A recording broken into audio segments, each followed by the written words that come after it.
Bonjour et bienvenue à votre podcast Éducation Famille. Mon invité de cette semaine veut qu'on le présente comme étant le père de 3 beaux enfants, Mathis, 15 ans, Olivier, 13 ans et Frédéric, 10 ans. Ces 2 derniers mois, mon invité a dû bien, malgré lui, observer les projecteurs du public et des médias s'allumer de tout leur feu sur lui ainsi que sa petite famille. Des projecteurs qu'il aurait préféré ne jamais voir s'allumer, ou du moins pas pour cette raison innommable. Le 22 décembre dernier, un événement tragique, un tsunami inhumain est venu secouer et ébranler son cœur de père, celui de sa conjointe Julie, ainsi que ceux d'Olivier et de Frédéric, frères et sœurs de leur aîné Mathis, qui accidentellement est décédé après avoir essayé du haut de ses 15 ans un seul et unique comprimé de drogue. Une douleur atroce et une plaie qui ne pourront jamais s'atténuer complètement, mais qui fondent maintenant la mission que mon invité s'est donnée, soit celle de faire de la prévention au niveau des drogues chez les jeunes. C'est donc en lui offrant à lui et à sa conjointe, encore une fois, au nom de tout le Québec, nos sincères condoléances et aussi en voulant assurément être partenaire dans la mission qu'il s'est donnée en le recevant à mon podcast, que je reçois avec mon cœur de mère serré, le père de Mathis Boivin, Monsieur Christian Boivin. Afin de partager, discuter, apprendre, rencontrer, s'informer et comprendre ensemble sur tous les sujets concernant l'éducation et la famille, bienvenue ici à votre podcast Éducation Famille. Bonjour, merci de me recevoir. Merci, M. Boivin, d'avoir accepté l'invitation. Je sais que je ne suis pas la première et j'espère de tout mon cœur que je ne serai pas la dernière parce que vous vous êtes doté d'une mission en lien avec cet événement-là que vous avez vécu le 22 décembre dernier. Naturellement, vous avez fait, comme je disais, vous avez eu le feu des projecteurs du public. Oui, tout à fait. Et des médias qui se sont rués sur votre petite famille. Possiblement, naturellement, assurément que c'est pas quelque chose que vous auriez... Non, voulu. Je pensais pas passer à tout le monde en parle un jour. Hein. Non. Des fois, on est dans notre salon et on dit, on écoute ça, puis tout ça, puis toutes ces émissions-là. Parce que vous êtes de quel secteur? Vous êtes de quelle région? On est au centre-ville de Montréal. OK, vous êtes au centre-ville de Montréal. La petite Bourgogne. OK, parfait. Donc, vie normale, entrepreneur, petite famille. Oui, tout à fait. Vie normale. On a toujours habité au centre-ville. Les enfants sont allés à l'école, au primaire, une école privée, l'Académie Michel Provost.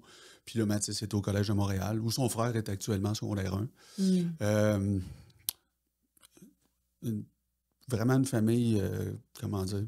Ben, ça fait drôle à dire, on est une famille, mais ma conjointe, c'est la mère des enfants, donc une famille nucléaire, qu'on appelle. OK. Puis on était très, très unis, on est très unis. Une famille sans histoire, comme on dit, qui ont leur histoire, leurs belles histoires, mais sans histoire d'ensemble, justement, de séparation de couple, d'éclatement, Oui, c'est ça, pas d'enfants à problème. On se considère très chanceux, nos enfants, pas de médication. On voit souvent les téléorages, des choses de même, puis une chance qu'il y en a qui ont de la médication puis qui s'est bien diagnostiqué. Mais les nôtres, les enfants, ils ont 2 ans de différence entre chaque. On les a toujours tout donné. On est chanceux, d'un point de vue financier, on n'a pas de problème. C'est pour ça qu'ils veulent aller à l'école privée. On a voyagé beaucoup avec les enfants, fait toutes sortes d'activités. Des fois, je le dis, Mathis, il y a eu 15 années, mais quand je regarde tout ce qu'il a fait dans ces 15 années, il en a fait beaucoup. Il en a fait beaucoup, plus que du monde de 50 ans qui n'ont pas fait grand-chose. Je pense que oui. Je regarde, on aime beaucoup la musique. Mathis, il a vu des concerts à Atlanta, il a vu des concerts à New York, il a vu des concerts à Toronto, et partout. Ouais. Quel genre de petit gars c'était, Mathis? Mathis, c'est drôle parce que mes 3 enfants sont pareils. C'est un petit clown. OK. C'est un petit clown, faire des farces tout le temps. Là, présentement, on regarde des vidéos qu'on a, des vidéos de toutes les années qu'on a passées. De familiaux, là, vous êtes en train, ça fait partie de votre deuil de faire ça? OK. Oui. On a des amis qui nous en envoient aussi. OK. Puis, tu sais, il y a tout le temps le sourire d'en face. Il y a tout le temps. S'il y a une photo avec sa sœur, il y a 2 doigts en arrière parce que Mathis, il est là en arrière. Le dernier voyage qu'on a fait, on a des photos, oui. Ouais, regarde, on voit Frédéric, on voit le genre de famille. Hein? C'est comme ça. Ouais. Il y a d'autres photos. Ça, c'est quand cette année, on est allé sur la Côte d'Azur, puis on avait des amis qui se mariaient en Provence. Ça fait un peu cliché, mais c'était super. C'était vraiment Ouais. fun. Puis les photos qu'on a, Fred a dit tout le temps à Mathis, il me tient tout le temps par le cou, il est sur son dos. Tu sais, fait que Mathis, c'était un enfant très enjoué. Il y a toujours, à l'école, ben, tu sais, quand les enfants arrivent à l'adolescence, c'est drôle ce qu'on vit parce que, ils s'éloignent un petit peu de nous. Puis là, bon, puis on a tous vécu la pandémie de certaines façons. Mathis, quand il est rentré au Collège de Montréal, on était en plein dedans. Fait qu'il est rentré en secondaire 1, un masque dans le visage, des périodes de travail à distance, du confinement, pas d'amis. Puis là, secondaire 2, ça allait encore bien. Secondaire 3, il a changé un petit peu. Puis je pense que les ados, 14-15 ans, c'est ce qui arrive. On a trouvé qu'il nous parlait moins. Tu sais. Il était souvent dans sa chambre, gaming, il regardait des films sur Netflix, des choses de même.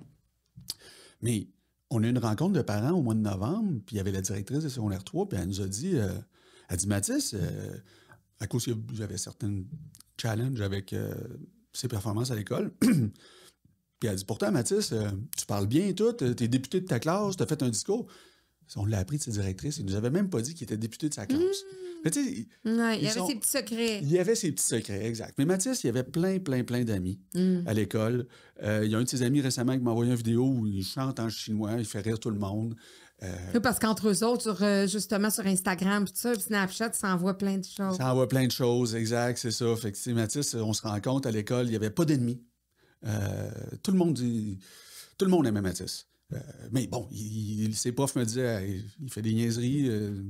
C'est le clown de la classe. Le clown de la classe, le prof d'art plastique, une fois, elle a envoyé un message à Mathis, mais elle ne pensait pas que j'étais en copie. Puis elle demandait d'arrêter de dessiner des pénis au tableau. Vous voyez, genre, fait que Mathis, c'était un enfant comme ça. Beaucoup d'amis. Puis, tu sais, des fois, je disais, on fait de ça. Puis, non, je fais de quoi avec mes amis? Puis, il venait à la maison avec ses amis. Souvent, des amis, un nouveau, on le connaît pas, ça. Il aimait le monde. Il aimait sa vie, il aimait le monde. Il aimait sa vie. Mathis, il aimait sa vie vraiment. Puis c'est là un peu que c'est sournois parce que ce qui est arrivé à Mathis, il voulait pas ça. Mais non. Le lendemain, c'était le vendredi, dernier jour d'école. J'y avais dit, nous, on partait pour Québec le 23. J'avais dit, Mathis, au début, il voulait venir nous rejoindre en train. Il n'avait jamais pris le train. Fait qu'il voulait venir nous rejoindre en train parce qu'il pensait qu'on partait vendredi. J'ai dit, non, on part samedi. Tu as le temps de faire de quoi vendredi soir avec tes amis? Ah, il dit, parfait. Il aimait beaucoup aller au cinéma. Elle se promenait au centre-ville. On n'est pas loin. Fait que le centre Eaton, je regarde Olivier souvent après l'école. Hop, je vais aller au centre Eaton avec mes amis. Bon, c'est correct. Fait que c'est ça. Mathis, c'était un garçon comme ça qui mordait dans la vie. Il nous suivait. Des fois, il aimait ça rester quand on skie à Tremblant. Des fois, on part pour la fin de semaine. Puis là, il dit, je peux-tu rester à la maison avec mes amis? On disait oui, c'était correct. Puis il était de confiance. Il était de confiance. C'est ça. Ouais. Il était drôle parce que le dimanche, il m'appelait. Quelle heure vous allez arriver? Faire le ménage. Hein? Mais, comme ben des ados. Comme ben des ados. Puis ce qui est drôle, puis des fois c'est un peu fâchant, mais ça dépend, c'est qu'on les regarde. Mathis, il était pareil comme moi. Ouais. Moi, à 15 ans, là, c'était Mathis. Ah ouais. Ouais. Ah, c'est ça. Donc, vous avez été un modèle, puis vous vous retrouvez puis possiblement que votre autre garçon, peut-être aussi que, tu sais, d'un sens... oui, tout à fait. Mais Mathis, il y avait juste un exemple, puis mes amis me l'ont dit souvent, si on marche dans la rue, moi et Mathis, un à côté de l'autre, juste à la démarche, ils vont dire, père et fils. OK. C'était à ce point-là, puis sa façon d'agir avec nous autres. C'était votre plus vieux. C'était votre plus vieux. Ça devenait votre body aussi à certains égards, parce qu'en vieillissant, le rôle de père-fils change. Oui, exact. Puis ce que j'ai fait récemment, j'ai eu la chance de faire ça, c'est que quand ils passent, au primaire, ils ont une deuxième semaine de relâche à l'école où vont mes enfants, au primaire, après Pâques. Puis au secondaire, ils ne l'ont pas. Fait que là, ce qu'on faisait, c'est que ma conjointe, elle partait avec les deux plus jeunes qui avaient 2 semaines de relâche. Elle partait, mettons, dans le sud d'une semaine. Puis moi, je faisais des voyages avec Mathis dans les dernières années. J'étais allé à New York, on est allé à Washington, tout seul. Puis là, naturellement, ça crée des liens parce que on est tout le temps ensemble. Hein? Puis quand on dit là, qu'il ne faut pas attendre pour vivre des affaires, là... Non, il ne faut pas attendre pour vivre des affaires. Et ce qui est arrivé, et puis c'est drôle, là, ce qui est arrivé, ça change notre vision de la vie. Hein? Puis il y a des choses que je vais faire avec Olivier, comme là, j'ai réservé, je fais un gros voyage de ski. Il faut le faire. Oui, il y a une urgence d'agir, puis de vivre, puis de dire là, tu sais, à remettre toujours plus tard, là. Oui, exactement. Tu sais, faut relativiser, il ne faut pas mettre tous nos œufs dans le même panier, mais il faut... C'est ça. Fait que là, au moins, vous avez des histoires, vous avez des souvenirs, vous avez des moments. On a beaucoup, beaucoup, beaucoup de souvenirs. Puis vous y avez fait vivre plein de belles choses. Bon, on s'entend que vous avez eu ce privilège-là, tu sais, financièrement. Oui. Je le sais parce qu'on se rejoint là-dessus. Moi aussi, je fais la même chose avec mes enfants. Puis effectivement, s'il arrivait quelque chose, j'en aurais beaucoup à... J'aurais beaucoup de souvenirs. C'est ça. On vit avec des souvenirs. Tu sais, il a fait des choses, Mathis. On est allé à la pêche dans le Nord, en hydravion, tu sais. Il a pris l'hydravion la première fois que moi j'ai pris l'hydravion. Ça donne un exemple. Il y a plein de choses de même. Il a vu Roger Waters 2 fois. Moi aussi, je l'ai vu 2 fois avec Mathis. Avec nos enfants, on leur fait vivre des fois nos rêves aussi, puis nos choses qu'on aurait aimé vivre. Parlez-moi de ce moment-là. Je sais que vous l'avez relaté à plusieurs reprises, mais parce qu'on veut parler de prévention aussi. Oui, tout à fait. Parce que Mathis, l'enjeu de la drogue, ça faisait pas partie de votre vie. Est-ce que ça s'était invité dans votre vie? Ça s'était invité. Okay. Dans les 6 derniers mois. Il y a eu un moment, comme je disais tantôt, il a été isolé dans sa chambre suite à la pandémie, puis il a gardé ça comme habitude. Ça nous a inquiété, l'isolement. Puis au printemps 2023, l'année dernière, Mathis, il a comme changé bout pour bout. Il a commencé à sortir. Puis là, il sortait cinéma, les parcs avec les amis, tout ça. Puis... Il vous disait qu'il allait là. Oui, exact. Puis on le savait. OK. Puis on trouvait ça bien. Parce que là, tu te dis, bon, mais mon enfant, il sort, il socialise. Tu sais, on veut qu'il socialise. Puis là, cet automne, il y a une de ses amies, super gentille, elle m'a envoyé un texto, elle m'a dit, surveillez votre garçon, il essaye des choses. OK. Au mois d'octobre. Une amie. Une amie à Mathis. Ouais. Comme là, quoi, c'est ça. On a des bonnes fréquentations, puis on a des mauvaises fréquentations. Exact. Puis suite à ça, on en a parlé beaucoup. Là, c'est là qu'on a parlé avec Mathis, ma conjointe en premier. Après ça, j'ai parlé. On lui a expliqué les dangers associés à ça. Tu sais, j'avais vu un peu, elle m'avait dit ce qu'il avait essayé. Puis il y avait beaucoup de choses, des choses que je ne connais pas en plus. Tu sais, quand j'étais jeune, ma conjointe et moi, à l'âge de Mathis, à 15 ans, où on essayait des choses. Hein? Moi, j'étais adolescent en 90, à peu près, j'ai 51 ans. J'en ai essayé des choses, puis on se disait, avec notre bagage, qu'on allait être capable de le reconnaître. Mais on ne l'a pas vu. Puis là, son ami nous a levé un drapeau rouge. C'est une bonne chose, je le remercie encore aujourd'hui. Oui, puis je veux vraiment là, mettre un gros point là-dessus parce que c'est une jeune fille de son âge. Oui. Donc, on parle d'une jeune fille d'une quinzaine d'années qui a eu cette maturité-là. Oui. Et ce, tu sais, là, au détriment de son amitié avec votre fils. Oui. Parce que dépendamment, elle, à partir du moment où elle vous laisse ça, elle ne sait pas comment vous allez gérer ça. Est-ce que vous allez préserver son identité? Est-ce que vous allez dire, ben là, on a su, tu sais, elle ne sait pas, mais elle choisit. Et moi, puis on ne veut pas la nommer, c'est pas ça l'important. Non. Mais je veux qu'elle se reconnaisse si elle écoute ce podcast-là. Puis je veux vraiment la remercier parce que des jeunes filles comme toi, puis des amis comme toi, ça en prend énormément dans notre société. Et des jeunes de 15 ans, de 16 ans qui font leur devoir de citoyen, oui. son devoir d'ami, là, elle était une vraie amie, au détriment de dire, ben je vais peut-être perdre l'amitié de Mathis, mais je mets en avant sa sécurité, sa santé, le bonheur avec sa famille. Et ça, je trouve ça m'émeut énormément et je veux absolument que cette jeune fille-là soit fière de ce qu'elle a fait. Bon, OK, il y a eu un déroulement, ce qui est arrivé. Elle a fait un très beau geste. Un très beau geste, oui. On n'oublie pas que c'est pas une femme de 30 ans qui a fait ça, là. C'est une adolescente de 14 ans. Puis, elle me l'a dit, elle s'inquiétait pour Mathis. Oui. Puis, je l'ai remerciée en lui disant, là, je comprends comment tu tiens à lui. Oui. Ouais. Puis, comme vous dites, c'est très vrai. Ce qui est arrivé, c'est qu'après, Mathis, il s'est éloigné d'elle un peu. On a confronté Mathis. Au début, il a nié. Après ça, il a avoué. On a parlé beaucoup. Là, j'ai fait part de nos inquiétudes. J'ai dit, Mathis, aujourd'hui, les drogues chimiques, c'est dangereux. Ah. On ne sait pas ce qu'on prend. J'ai expliqué les pilules. Il mélange plus ça avec du foin, là, comme dans le temps, ou avec des cigarettes, là, avec du tabac de cigarette. Avec du tabac de cigarette, ou il y a un de mes amis qui faisait une farce. Des feuilles de laurier, genre. Nous autres, on avait peur qu'ils mettent du caca de lapin dans la chiche. C'est ça. C'est plus ça. Là, fait que j'ai tout expliqué ça. On en a discuté assez souvent. Ça revenait sur le sujet. Julie, elle regardait dans sa chambre, elle fouillait. On devient des Colombo, là. Oui, on devient des Colombo. Exact. Pour ceux qui ne connaissent pas Colombo, c'est notre... C'est vrai. Il y a des inspecteurs des années 70. Un bon enquêteur. Un bon enquêteur. Ils avaient tout, ils voyaient tout. Puis, on a fait ça. Mathis, malheureusement, il ne nous disait pas la vérité. On lui demandait, puis il disait, c'est correct. Puis on a fait des compromis. Puis ça, je le sais, c'est pas évident, mais j'ai fait le compromis. J'ai dit, regarde, il fumait du cannabis. J'ai dit, Mathis, OK, pour le cannabis, si tu prends pas d'autre chose. Puis ton cannabis, tu ne l'achètes pas dans la rue. Parce qu'aujourd'hui, on va te l'acheter pour toi. Il n'y a pas l'âge. Hein? On lui a dit, on va te l'acheter. Okay? Puis, j'avais expliqué ce qu'il y a sur le marché noir, même dans le cannabis, maintenant, on peut retrouver du fentanyl.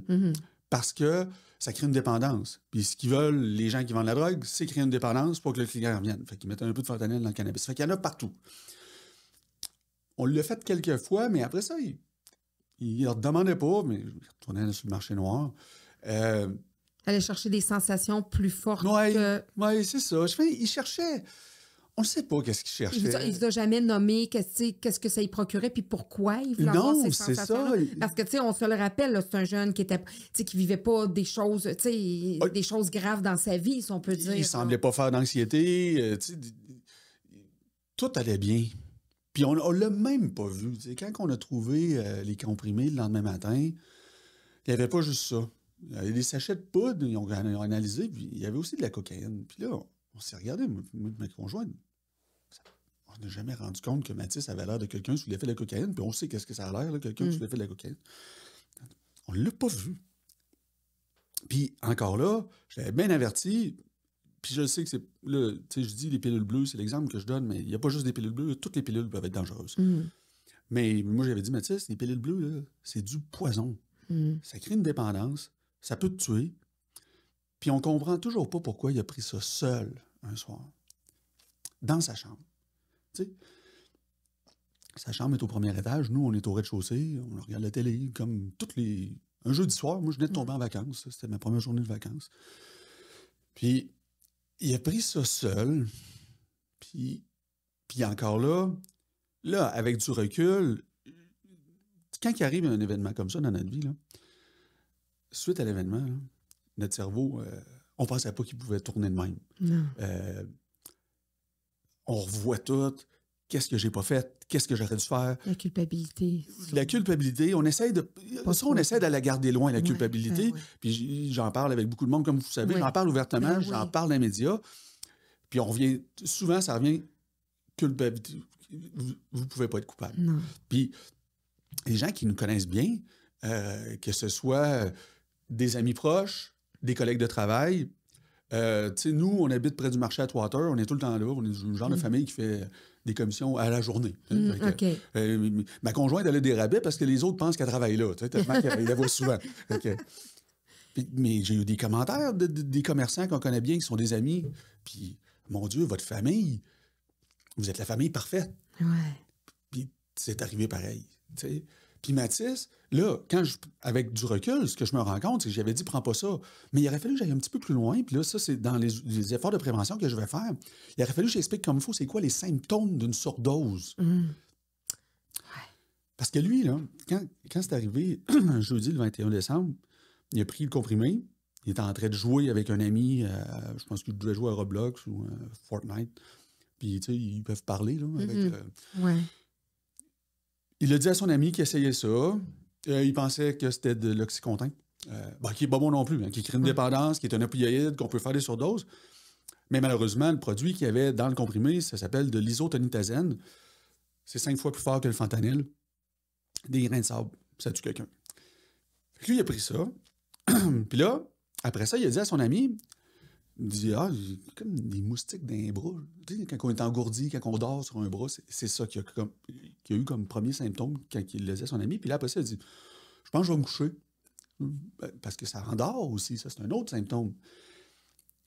Si j'y avais expliqué, peut-être qu'il aurait eu le réflexe de venir me voir. J'étais à un étage de lui. Là. Patrick Lagacé le disait dans sa chronique, j'étais à 3 mètres de lui. T'sais. Mais il ne savait pas. Il se pensait... Lui, là, Mathis, qu'est-ce qu'il a fait, là? Il a fait exactement comme d'habitude. Il s'est mis en pyjama. Il est allé se brosser les dents. Il a branché son téléphone dans son lit, comme il fait tout le temps, parce que des fois, il regardait un peu son téléphone, des films avant de dormir. Il a mis ses lunettes, sa table de nuit. Il a fermé sa porte, il met un petit loquet. Il voulait que je mette un loquet. Puis là, il s'est couché. En se disant, demain, ça va aller Sarah, c'est ça. Je me sens pas bien, fait que c'est ça. Je me sens pas bien. Je vais dormir pendant les symptômes, ça se rendra pas. Je me sens euphorique, mais je m'endors parce que quand on fait une surdose, je pense, faudrait que je lise plus là-dessus, mais on se sent pas mal. Non. On se sent un peu euphorique parce que la drogue, elle fait effet. C'est juste un peu comme quand on est chaud, j'imagine, un peu quand on est vraiment... On a beaucoup bu, là, tu es comme un peu... Puis là, tu t'installes dans le divan, puis tu t'endors. Ça tourne un peu, puis là, tu fermes les yeux, puis mettons, là... C'est ça. Ça m'est pas arrivé souvent dans ma vie, là, mais de mémoire, ça ressemble à ça. Ouais. Puis, fait que Mathis, là, il s'est dit, va me coucher. Il s'est installé sur le dos. Il s'est endormi en pensant que demain, ça allait aller mieux, ça allait passer.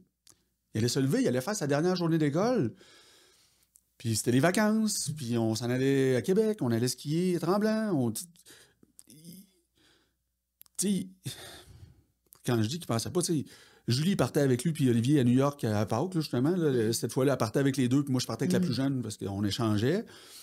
New York, c'est sa ville préférée. Fait qu'il n'a pas eu le réflexe de venir me voir, de dire « Hey, papa, j'ai pris un comprimé. Ça me fait vraiment bizarre. » Ce que tu m'as déjà dit, là, c'est j'ai les symptômes. J'ai les symptômes que tu m'as déjà expliqués. Puis probablement que je l'aurais vu tomber inconscient. Mais là, on aurait eu le temps. Vous auriez été... J'avais pas de naloxone à la maison encore. Là, j'en ai maintenant. Ouais. Mais j'avais dit, moi et Julie, on voulait y aller, mais il y avait trop de monde, il n'y avait plus de trousse. C'est ce genre d'affaires, là, mais c'est important de se procurer de la naloxone. On peut... Même s'il n'y a pas d'enjeu de drogue dans votre famille. Même s'il n'y a pas d'enjeu de drogue dans votre famille, parce que ça peut être un ami, ça peut être... Tu sais, on le sait pas. Vous pouvez en avoir même deux, un chez vous, puis un dans votre auto. Vous pouvez en avoir un sur le bord de la rue. C'est ce que je vais faire. Là, on en a une à la maison, je vais aller en chercher un autre pour en avoir une dans la voiture. Parce que, tu sais, on aurait eu le temps de commencer les massages cardiaques. Chez nous, à la maison, on a un défibrillateur pour la prévention. On l'a essayé le matin qu'on a trouvé Mathis, mais il était trop tard. Mais on aurait eu le temps de le sauver. On aurait eu le temps, l'ambulance serait arrivée, il aurait administré l'analoxone, il serait rentré à l'urgence à l'hôpital. Là, quand on l'a trouvé vendredi matin, à 8 h, son cadran sonnait, puis là, moi, j'étais en bas, comme d'habitude, Mathis! Attention, je laisse 5 minutes, tu sais. 5 minutes, je monte, puis là, j'essaie d'ouvrir sa porte, il y a son petit loquet, tu sais. Je gosse un peu, puis j'entends son cadran sonner, il se réveille pas, mais bon, il dort dur, peut-être, tu sais. Je finis par ouvrir la porte, arracher le petit crochet, là, c'est pas bien difficile. Non. Puis là, il fait noir, une chambre d'ado, hein, il fait noir, faut pas qu'il fasse trop clair. Je vais le voir, Mathis, brasse un peu, bouge pas, je ferme son cadran, je dis Mathis, je dis voyons. Je allume la lumière, ça va peut-être, tu sais, fait que je m'en vais allumer la lumière. Là, je me tourne, là, je le vois, là, j'appelle ma conjointe, elle est en haut, je dis Julie, viens-t'en. Elle a compris, elle aussi, elle est arrivée vite. Puis là, on a vu que ça allait pas. Mathis, bon, de ce que j'ai lu, d'après moi, il a fait un arrêt respiratoire peut-être vers 10-11 heures le soir. Ça faisait déjà, il était 8 heures le matin. Je ne veux pas pousser à en savoir trop, mais ce que j'en ai compris, c'est à peu près ça qui est arrivé. Mathis s'est endormi, puis il a fait un arrêt respiratoire, il a arrêté de respirer, il a fait probablement un genre de... Ça l'a arrêté. Il n'a pas souffert. Ah, zéro. Le seul baume que j'ai. Quand Mathis, on l'a retrouvé, il avait l'air paisible, aucun rictus de douleur. Il dormait. Il pas de vomi. Il était sur le dos, dans ses draps. Il était chaud. Puis c'est pour ça qu'au début, je n'étais pas sûr. Parce que tu le bouges, puis ton enfant, il a la même chaleur que d'habitude. Il était en bedaine. Fait que Mais là, Julie est descendue, on a enlevé les draps, là, il y avait des plaques bleues sur ses jambes, il y avait les mains comme quand on reste trop longtemps dans l'eau. OK. Ah. Ratatiné. Ça tatinait un peu. Puis là, on a compris que ça va pas. Fait que là, Julie et moi, on a commencé tout de suite les massages cardiaques. Dans le lit, après, avec du recul, il aurait fallu le mettre à terre quand les pompiers sont arrivés, mais non, on pense pas. Hein, dans des moments comme ça, j'ai appelé tout de suite le 911. Là, ça paraît une éternité, là, même si c'est 5-6 minutes avant qu'arrivent les pompiers puis l'ambulance, tout ça, mais voyons, ils vont arriver. On fait les massages cardiaques. Là, j'ai dit à Julie, va chercher le défibrillateur. T'es allé chercher le défibrillateur, là, tu pèses sur un piton, puis c'est comme un robot. Excusez-moi. Non, prenez votre temps. Il n'y a pas d'urgence. Quelqu'un. On met le défibrillateur. Là, ça dit, mettez une pad ici, une pad là. Ouais. Là, ça dit, éloignez-vous du patient, on va donner un choc. C'est là que ça dit, c'est pas nécessaire. On peut pas donner de choc. Il est trop tard. On a essayé 2 fois. Ça a été dur. Ouais. C'est là qu'on a compris. Fait que ça marche pas si le défibrillateur est capable de détecter. Un défibrillateur, là, c'est pour repartir un cœur qui va mal, qui bouge encore. Mathis, il était trop tard. Puis c'était un robot qui nous l'a dit. Avant que les pompiers, avant que le coroner, avant l'urgence santé, puis avant. Puis les pompiers, quand tout le monde est arrivé, les ambulanciers, tout ça, ils ont vu qu'on avait un défibrillateur. Pourquoi vous avez ça à la maison? Est-ce qu'il y a eu cardiaque? Je dis, ben non, on a acheté un pour le bureau, je vais m'en prendre un pour la maison. C'est préventif, puis ça sauve des vies. Mais ça a été assez difficile à ce moment-là parce que, tu sais, tu veux pas le croire. Et eux autres, là, ils ont tout fait, ils ont commencé, puis on avait ce qu'ils appellent les services ambulanciers avancés. Ce que le paramédic m'a expliqué, c'est comme si on avait l'urgence à la maison. Fait qu'ils ont tout fait ce qu'il fallait. Ils ont continué les massages, ils ont administré l'analoxone. Puis après ça, bon, on a dit, OK, on s'en va à l'hôpital. On est allé au Children, c'était pas loin de chez nous.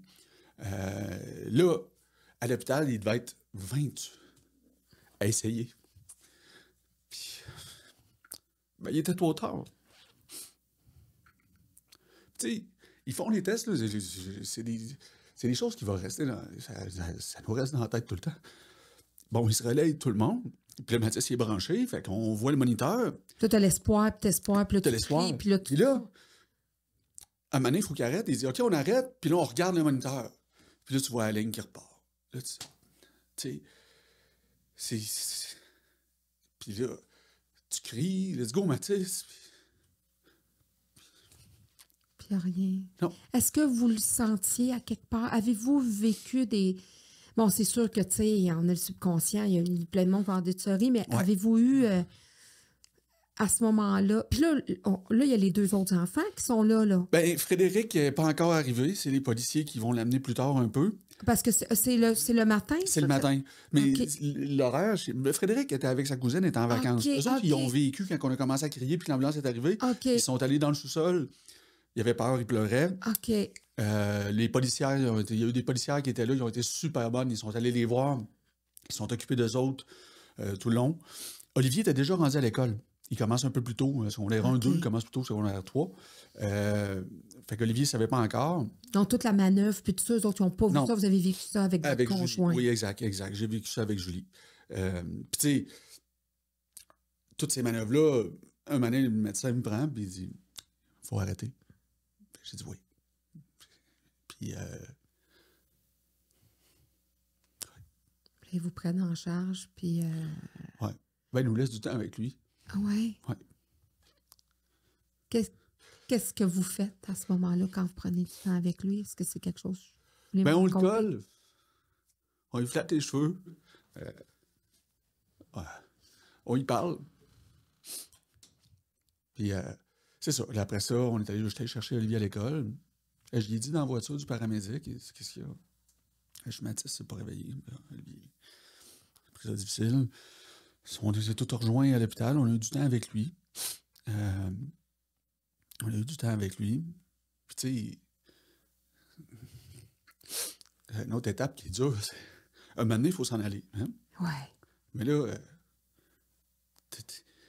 ta tête de parent ne veut pas le laisser là. Ben non. Tu dis, on ne peut pas laisser Mathis ici. Elle dit, oui, elle dit, on va s'en occuper. Puis tu te résignes. Puis tu le laisses, là. Puis là, c'est ça. C'est tout le processus après ça. Là, après ça, on s'en retourne à la maison. Puis là, les 2 premiers jours, c'était en état de choc. T'es là, mais t'es pas là. T'es là, mais t'es pas là. Puis là, j'avais le téléphone à Mathis. Il y a des amis qui ont commencé à appeler. Tu t'en viens-tu à l'école? Puis je réponds. Puis au début, Mathis ne pourra pas y aller. Ah, mais qu'est-ce qu'il y a? Pourquoi c'est moi qui réponds? Jamais je réponds au téléphone à Mathis. Hein? Les ados ne laissent pas répondre à leur téléphone. Et là, j'ai été obligé de le dire à ses amis. Fait que là, à l'école, on a mis une cellule de crise. J'ai été contacté par la directrice. Puis tu sais, c'est ça. Les deux premiers jours, c'était totalement en état de choc. Du déni, de la colère, de la tristesse. Tu passes par toutes les étapes.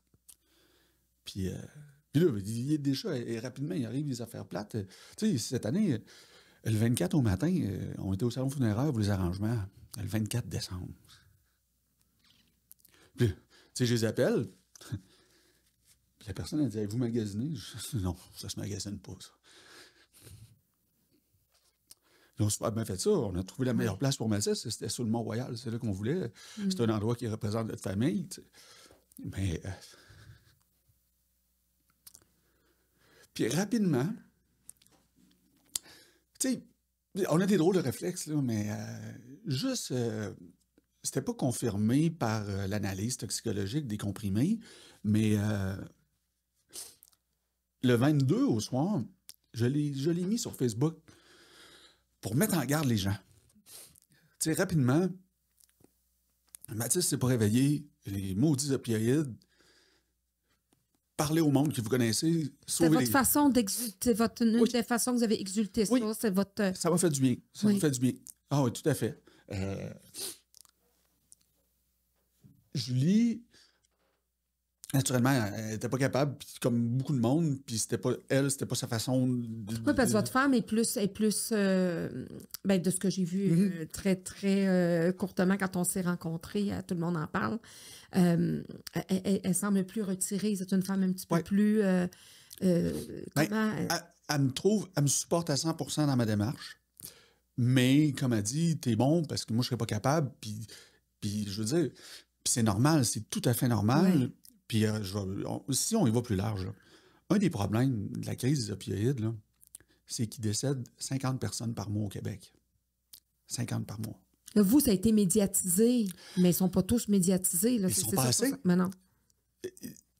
Ce que je fais présentement, si un père avait fait ça, il y a 6 mois, j'aurais peut-être pris ça autrement au mois d'octobre quand j'ai su que Mathis prenait quelque chose. J'aurais peut-être déjà parlé avec plus. Je serais peut-être déjà allé chercher l'information, c'est quoi les symptômes d'une surdose. Oui, puis je me souviens qu'il y avait un jeune homme, mais plus d'une 30 quelques années, qui avait vécu un peu la même chose, qui lui s'est retrouvé à l'hôpital parce que justement, il a eu la conscience d'aller à l'hôpital. Puis ils ont dit, si vous aviez été vous coucher, vous seriez mort. Oui. Puis il a fait la tournée des médias sociaux. Sauf que c'est un gars de 35 ans à peu près, là, de ce que je me souviens. Donc, encore là, on se sent plus ou moins concerné. On se dit, ben, c'est un gars de 35 ans qui consommait, il est en pleine conscience. Regarde, t'as lui de pas compter. Des fois, le jugement des gens... Fait que mais quand il faut penser à toutes les tranches d'âge. Il faut penser à toutes les tranches d'âge, à toutes les parties de la société, parce que, tu sais, la crise des opioïdes, là, j'en entendais parler. On voit les statistiques, puis là, bah, tu écoutes les nouvelles, tu dis, c'est terrible, mais ça te touche pas encore. Le jour que ça te touche, là, tu dis, OK. Puis... C'est un fléau pour vrai. Ah oui, tout à fait, tout à fait. Puis, ce qui arrive, c'est que quand on regarde, tantôt on parlait de la famille qu'on est, il y a beaucoup de gens qui se voient dans notre famille. Ah oui. Tu sais, puis sans aucun jugement, puis c'est bien important ce que je vais dire, là. Mathis, c'est terrible, mais quelqu'un qui a un problème de dépendance depuis plusieurs années, puis qui vit de l'itinérance, c'est aussi terrible. Il faut le voir. C'est deux... Souvent, ces gens-là, on les voit faire ça, on dit c'est leur choix, ils sont comme devenus presque invisibles exactement. de la société. Mais c'est une maladie, la dépendance. Oui. Tu sais, Puis ça commence à quelque part. ça commence à Ça quelque commence part. par des ados qui essaient, qui ont des mauvaises influences, qui ont des... Exactement. Oui. Puis des fois, c'est des mauvaises influences. Des fois, peut-être Mathis, c'était un des influenceurs de la gang. Peut-être que Oui. lui, il avait du guts, puis il voulait essayer des choses. Oui, oui, c'est peut-être Puis, lui. puis je le vois comme ça. C'est pour ça que je Oui. peux pas en vouloir à aucun de ses Non. amis. Puis il faut pas en vouloir. Il faut Non, plutôt parce que les- c'est vrai, vous avez raison, qu'il y a ceux qui sont entraînés là-dedans, mais il y a ceux qui initient au sein de leur groupe ça. C'est ça, j'ai regardé sur son ordinateur, il a fait des recherches là-dessus. Tu sais, je sais pas pourquoi, il semblait avoir un intérêt. Fait que c'est pour ça. Ce que je dis, c'est ça touche tout le monde. Mm. Puis là, nous, on est l'exemple que ça touche pas juste des gens qui ont un problème de dépendance depuis Non. longtemps. Ça touche une famille normale. Je l'ai dit, puis je l'ai vu récemment. On a eu, c'est bien, l'association Parents-Maîtres du Collège de Montréal a organisé une conférence il y a 2 semaines, un soir. C'était le docteur Camille Fournier, qui est médecin spécialisé en l'adolescence, Mhm. finalement. Puis elle est venue, c'était une conférence sur comment parler à nos enfants. C'est quoi la situation? Les surdoses, c'est quoi les drogues, tu sais. On en a appris beaucoup encore ce soir-là. J'aurais aimé ça l'avoir avant, mais c'est correct. Puis je l'avais entendu d'un journaliste de Radio-Canada, mais elle a sorti les chiffres avec des tableaux. On regarde les courbes de cause de mortalité chez les 10 à 18 ans au BC. C'est... En 2019, les overdoses sont peut-être les 4e. OK? Là, on voit 2020, elle saute à 2e. 2021, elle saute à l'avant-dernière, mettons. Puis le dernier graphique, là, c'est la première cause de mortalité chez les 10 à 18 ans. Hey, 10 ans. 10 ans. 10 ans, là. On pense pas que notre enfant de 10 ans, Frédéric, elle a 10 ans, elle va avoir 11 ans bientôt. Je peux pas concevoir, mais ça arrive. Ah, puis ils se font solliciter dans les cours d'école au primaire. Là. Exactement. Puis, comme elle expliquait aussi, Dr Fournier, c'est super instructif, c'est que les jeunes, leur cerveau, à 14-15 ans, il est beaucoup plus propice à la dépendance. Parce que, je ne suis pas médecin, je ne suis pas expert là-dedans du tout, mais il y avait une courbe qui montrait en tout cas le cortex, tout ça, puis il y a un petit bout, là, qui sont plus propices à la dépendance. Puis malheureusement, c'est là qu'ils sont confrontés à ça. Mm-hmm. Fait que dès qu'ils essaient... Dès qu'ils essaient, puis là, s'ils essaient 3-4 fois, il y a du fun. Tu sais, des fois, je regarde ça avec du recul aussi. Puis c'est là, justement, qu'il ne faut pas juger. Mathis, c'est la première fois qu'il prenait un comprimé de même. De toute façon, mais il n'avait acheté 5. Si ce comprimé-là ne l'avait pas tué, avec, mettons s'il avait pensé, de m'en prendre un quart, tu sais. Il y a un buzz, mais il se réveille. Une couple de jours après, il dit « Oh, c'était pas pire, je vais m'en prendre un autre. » Là, la dépendance s'installe. Puis on en a parlé, Julie et moi. Je sais pas, mais peut-être, ultimement, on aurait eu la même tragédie, mais 1 an plus tard. Mais on l'aurait eu. Parce que présentement, ce qu'on retrouve dans la rue, sur le marché noir, tu sais, Mathis, là, l'isotonitazène, c'est 5 fois plus fort que le fentanyl. Je me suis fait appeler par les gens à Québec. Samedi dernier, c'est sorti dans les nouvelles. À Québec, ils ont trouvé du protonitazépine. Je ne suis pas sûr de le prononcer comme il faut. C'est 25 fois plus fort que le fentanyl. Puis, ce qui est sournois et dangereux, dans le cas de Mathis, c'était une imitation d'un médicament d'ordonnance. Une imitation. Donc, la pilule est semblable à un médicament d'ordonnance, mais elle ne contient pas le médicament d'ordonnance. C'est beaucoup plus fort. Quelques grains tue quelqu'un. La Nouvelle Drogue à Québec, même chose. Ils imitent un médicament d'ordonnance, mais ils mettent un produit tellement fort dedans que ça tue. Puis c'est plus facile à passer dans la contrebande, dans les... Exactement. Tu sais, puis ça a été bien expliqué aussi. Il y a eu une chronique d'Isabelle Haché là-dessus, puis elle interviewait un lieutenant détective de la GRC, spécialiste d'un stupéfiant. Puis tu sais, on se demande pourquoi que c'est ça qu'il y a dans les rues, si ça tue du monde. Bien, c'est que les cartels mexicains, c'est beaucoup plus facile d'importer 500 grammes d'isotonitazène que 5 kilos d'héroïne. Fait que pour eux autres, ils vont avec la facilité, hein? C'est le profit. Non, c'est ça. On se casse pas la tête, là. Ce qui arrive au bout, ils C'est ça. sont comme leur J'ai 40. trouvé toutes sortes de... Ils vont dire à leurs enfants de ne pas prendre de drogue, mais ils vont... Ouais. Puis c'est ça. Puis j'ai regardé plein de reportages là-dessus, puis Ils le savent. Même les gens, il y en a 2 qui étaient interviewés, ceux qui faisaient les pilules, puis il dit j'ai oublié de me mettre des gants, j'ai failli m'évanouir. Imaginez les gens qui font les pilules, passent proche de s'évanouir tellement que c'est fort. Juste à les manipuler. Juste à les manipuler. Fait que c'est pour ça que je me suis donné une mission de prévention. Parce que je l'ai dit souvent, j'en sauve juste un, puis j'ai gagné. Ou vous sensibilisez des parents, parce que moi, je vois trop souvent ça, des parents. Puis, tu sais, on veut pas juger, mais il faut qu'on se parle. Puis, des fois, il faut qu'on se brasse entre nous, tu sais. Ouais. Moi, je me considère comme une mère caporale, puis je suis loin d'être parfaite, tu sais. Mais des fois, je trouve qu'en tant que parent, on se dit « Ah, l'adolescence, c'est fait pour tester des affaires. » Puis, tu sais, c'est le discours qu'on donne à nos enfants. Donc, on leur donne... Tu sais, parce que c'est sûr que c'est basé sur des bonnes intentions. On dit « Regarde, je te comprends. J'ai déjà été adolescent pour toi. » Puis tu sais, mais le jeune, il dit « Regarde, j'ai l'aval de mon parent. » Tu sais, mais c'est pas obligatoire d'essayer de tester de la drogue adolescent. C'est pas obligé de faire partie de ton parcours d'adolescent, de tester des affaires. Tu sais, c'est ça, exactement. Puis on a ce réflexe-là comme parent de dire, je vais être un bon parent. J'ai fait un peu, j'ai demandé à Mathis, as-tu déjà fumé du cannabis? Je me rappelle pas, tu dis oui, non, en tout cas. Puis là, tu essaies, tu dis, ben regarde, un peu comme avec l'alcool. Si tu veux l'essayer, ben je peux être là. On veut superviser, on veut dire. Ils sont à un âge où, mais là, avec du recul, c'est qu'il faut même pas ouvrir la porte à ça. Exact. Puis la conférence de Dr Fournier était claire là-dessus. Oui, mais je suis contente que vous me disiez ça. Moi, je suis contente que vous me rapportiez ça parce que moi aussi, j'en suis beaucoup de formation. Puis c'est ça qu'elle disait. Elle disait que tu consommes pas. Puis aujourd'hui, c'est le fun parce que c'était peut-être pas le même avant. Mais aujourd'hui, c'est que tu consommes pas là, parce que ça peut te tuer. Exact. À la première essai. C'est ça. Fait que c'est pas...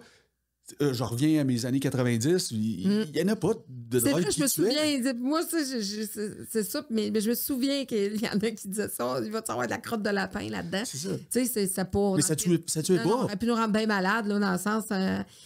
mais, puis effectivement, puis moi, en tant que parent, puis tu sais, effectivement, moi, j'ai dû, à un moment donné, en tant que parent, j'avais appelé, moi, des gens parce que je trouvais que ma fille n'avait pas nécessairement des bonnes, parce que, tu sais, là-dedans, tu as ceux qui sont initiateurs, tu sais, qui vont, puis tu as ceux qui sont un peu sauveurs, qui ont l'esprit un peu technicienne en éducation spécialisée ou travailleur social qui veut toutes les sauver. Puis moi, j'ai déjà été sonnée au parc des parents que je savais qu'ils fumaient avec leurs enfants. Ouais. Ils fumaient avec leurs enfants, puis là, toutes les autres se retrouvaient. Les autres, ils se disaient, on fume, ils vont fumer, ils sont sous notre toit. Ouais. Hey, je suis allée sonner à la porte de la madame qui m'a répondu frostée jusque-là à 2 heures l'après-midi. Puis là, j'ai dit, là, on va s'entendre, madame. Je suis la mère d'une telle. Sous aucune considération, ma fille est mineure. Je ne veux plus que vous ne l'acceptiez chez vous. Si j'apprends qu'elle revient chez vous pour quelque raison que ce soit, comment ça serait pour la vivre au vite? Qu'il arrive quelque chose, je vous poursuis en demain. Écoute, moi, j'étais folle braque à un moment donné comme mère, là, puis j'étais caporale, et je referais la même maudite affaire. Oui. Puis, tu sais, puis c'est tolérance zéro. Puis j'ai déjà appelé des parents, des amis de ma fille, qui disent « Ah, ouais, mais est-ce que vous le savez qu'il y a de la consommation autour de nos enfants? Ouais, mais c'est juste de lait. » C'est de la drogue. C'est ça. C'est de la drogue. C'est légal, on s'en fout, parce qu'on ne sait pas où ça... C'est sûr qu'une bonne majorité, ils vont essayer ça, ils vont pas aimer ça, ils vont essayer la papoteuse, ils vont essayer ça, ils vont essayer d'autres choses, puis qui vont finir par... Tu sais, vous le disiez, vous ça, on en a fait des expériences. Ça fait de vous pas un mauvais père de famille, au contraire. Vous avez une bonne vie, vous êtes entrepreneur, La plupart, c'est comme ça. Oui. Mais on ne veut pas que nos enfants deviennent dépendants. Non, D'où n'a pas d'ouvrir la porte, là. Exact. Puis le docteur Fournier était clair là-dessus. La prévention, puis si un jeune n'a pas consommé rendu à 18-19 ans, les risques de dépendance sont beaucoup moindres. Mm-hmm. C'est que c'est une période critique. Puis c'est pour ça que on est porté à dire, moi, quand j'étais jeune, il y avait une maman qui fumait du pot avec nous autres, on la trouvait cool, tu sais. Mais c'est pas ça le rôle du parent. C'est pas ça le rôle du parent, puis c'est encore... Aujourd'hui, ce qui a changé, c'est qu'il y a du poison partout. Mm-hmm. C'est ça. Donc, quand on regarde les courbes de risque de dépendance, il y a la prévention, c'est la meilleure affaire. Après ça, c'est une intervention précoce, une intervention plus tard, puis sans intervention. Tu sais. Mais ça reste la prévention. Puis la prévention, c'est de ne pas consommer. Tu sais, puis autant pour l'alcool. Ça, c'est une autre affaire. Là. Quand j'étais jeune... Oui, là, c'est légal, mais c'est poison. Là. Ben, c'est ça. Puis quand j'étais jeune, c'est ce qui arrivait aussi. Les parents, quand ils avaient 13-14 ans, c'est une bière, tu sais. Il faut pas. Je connais des jeunes de 22 ans, moi, qui sont alcooliques maintenant, parce que les parents, à 8-9 ans, goûtent. Ah oui, t'étais un homme à 12 Mais ans. il Comment faut ça... pas.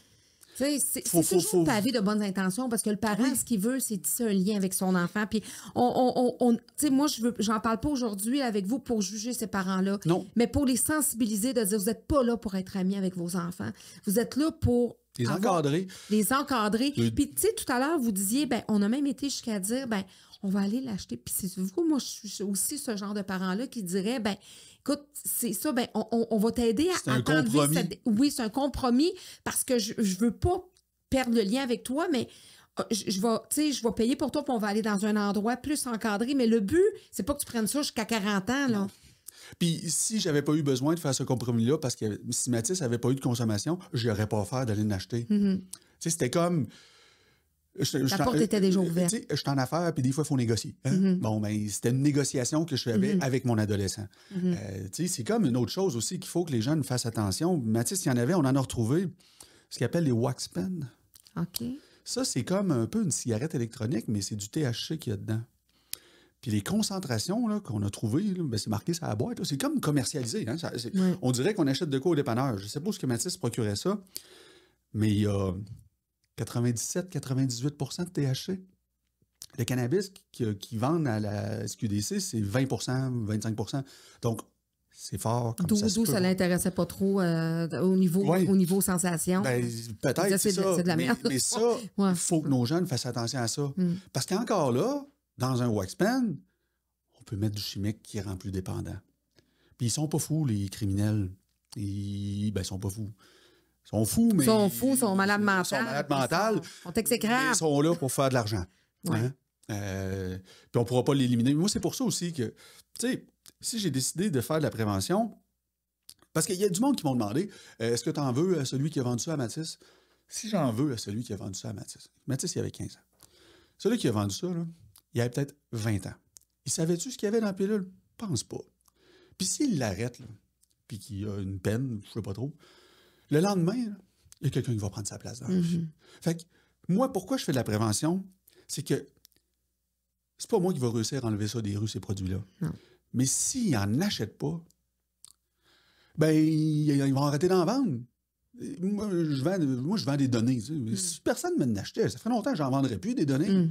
Tu sais, c'est juste la loi de l'offre et la demande.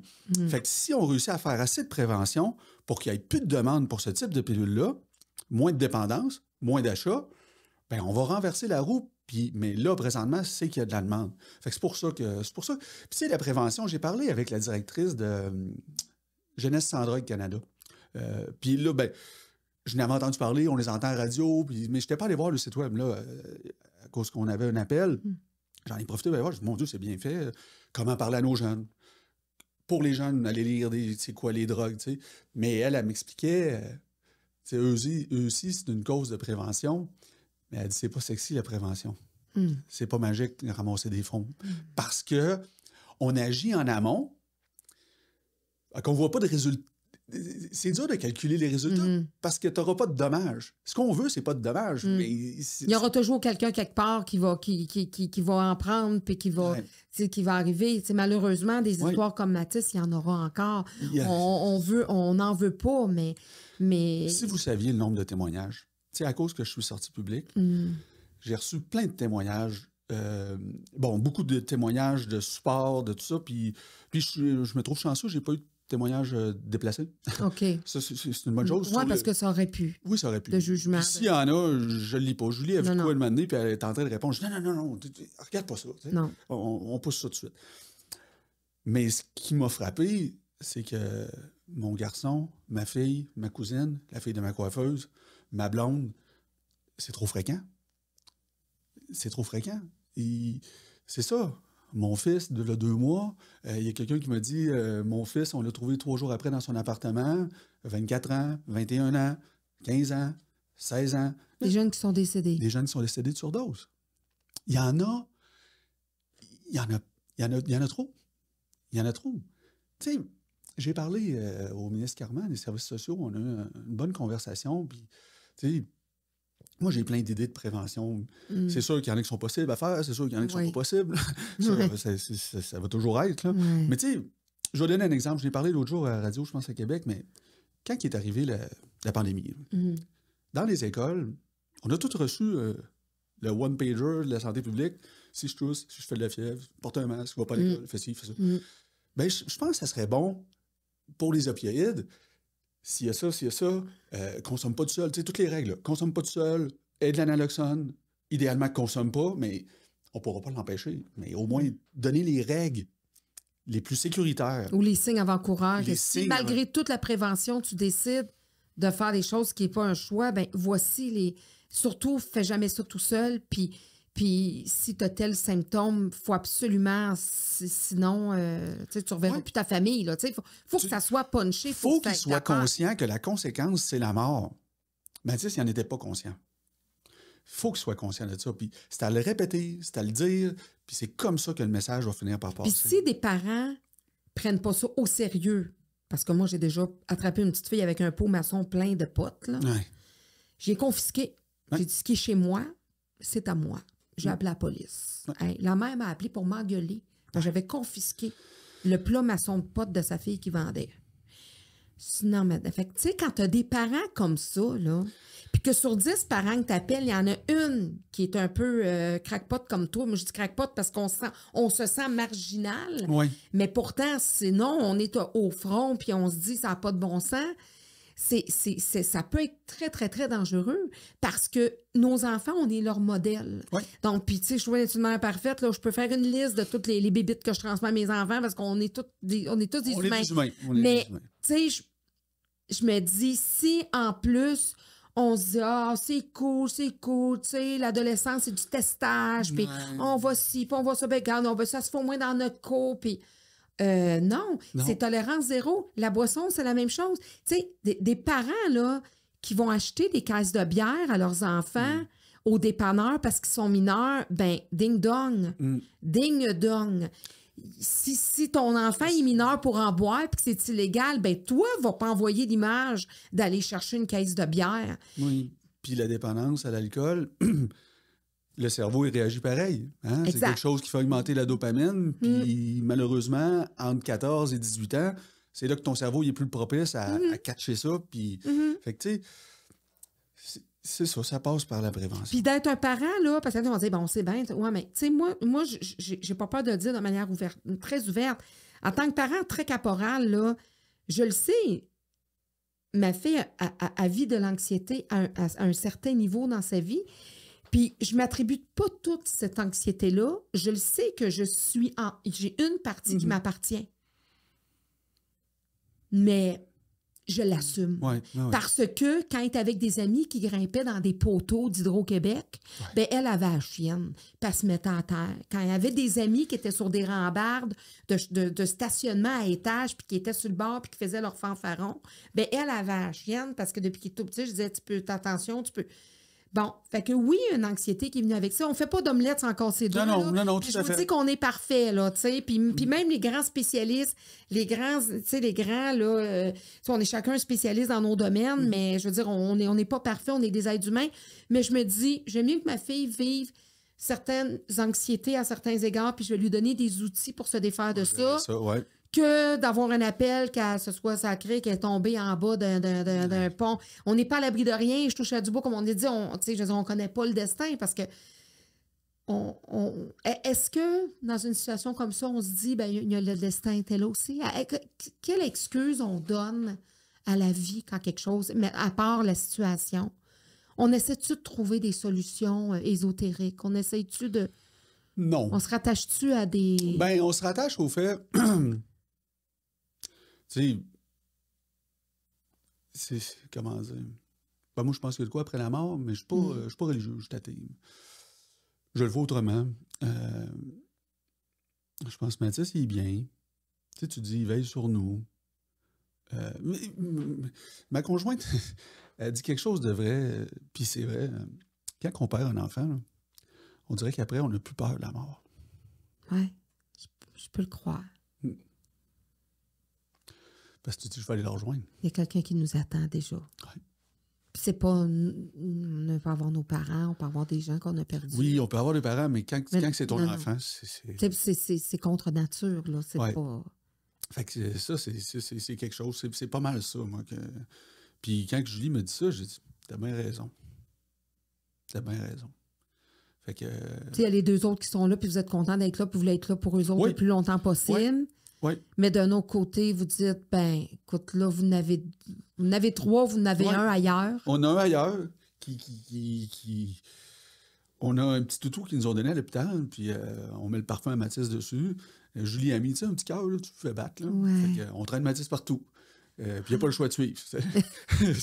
Ça, c'est l'avantage. C'est un peu niaiseux. Je vais dire, ben, ado, 17 ans, il ne suivait plus toujours. Non, c'est ça. C'est ça. C'est sa conséquence. Exactement. Il est avec nous autres partout où on va. Fait que c'est un peu de même qu'on voit ça. Puis il y a des affaires, tu ne pensais pas. On a trouvé une niche là, pour mettre son urne, mais on a pris une niche qui a de la place pour 3 urnes. T'sais, vous ne l'avez pas chez vous? Ben là, présentement, chez nous. Okay. Elle va rester chez nous jusqu'à temps qu'on dise... Puis de toute façon, on va probablement diviser les cendres. Il va en avoir un peu là. Il va y avoir du Mathis partout. Là, mais là, ça, c'est sur le Mont-Royal. Au cimetière du Mont-Royal. Puis c'est une niche vitrée. Fait qu'on pourra mettre des photos... une petite bouteille de coke. Mais tu sais, il buvait du coke comme ça se peut pas. Au funérail, il y avait 300 canettes de coke. Okay. Puis tout le monde buvait du coke. Fait que, tu sais, mais ça, en son honneur. Mais ça, c'est une chose qu'on a faite. On a pris une place pour 3.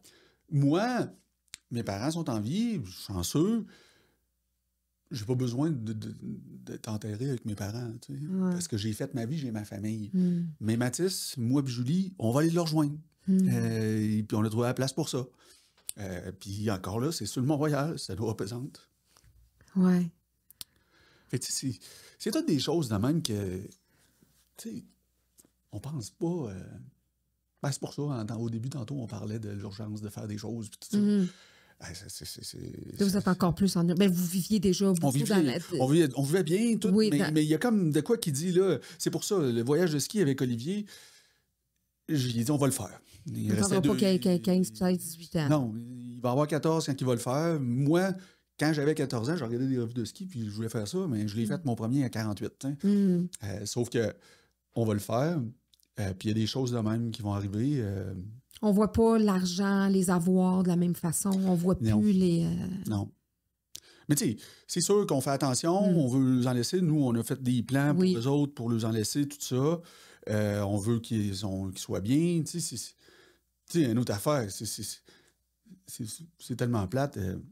J'ai pris des assurances-vie pour les enfants. Puis ça, on fait ça pour créer de la richesse à nos petits-enfants. Hein? Puis c'est quelque chose il y a comme des placements là-dedans. Oui, certainement. Je n'ai jamais réclamé ça pour Mathis. Jamais, jamais. Moi, c'est pour mes petits-enfants que je ne connais pas encore que j'ai fait ça. Tu sais, ça vient chambarder une vie. Ça vient vraiment chambarder une vie. C'est ça. Puis, tu sais, là, dans la prévention, tantôt, je parlais de comme la COVID. Là, je me suis renseigné, c'est pas possible. Mais, tu sais, ben là, c'est bon parce qu'il y a des organismes qui testent les drogues pour les consommateurs. Mais là, moi, dans un monde idéal, il faudrait que ce soit comme un guichet automatique ou c'est anonyme. Hein? Tu sais, t'emmènes dans les 4 grandes stations de métro, la personne, elle arrive, elle met sa pilule, puis c'est soit rouge, jaune ou vert. Ou même que ça soit...